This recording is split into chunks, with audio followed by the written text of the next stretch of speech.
এখন যাইবে আমাকে ওই যে বুঝছো হ্যাঁ ওই যে ওই বেড়ারটার জন্য এই যে সব লই যাইবে কে যার জন্য এই যে কে আরে আল্লাহ তো অনেকে সাইয়ে দে হবে এটার কি শক্তি ওরে বাবা দোতলা বিল্ডিং ছিল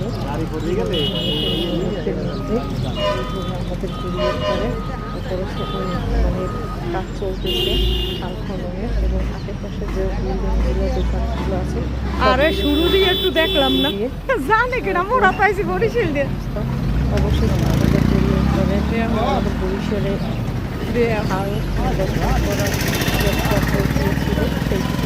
পিছনের ওই দোকানগুলো তো ক্ষতিগ্রস্ত হয়েছে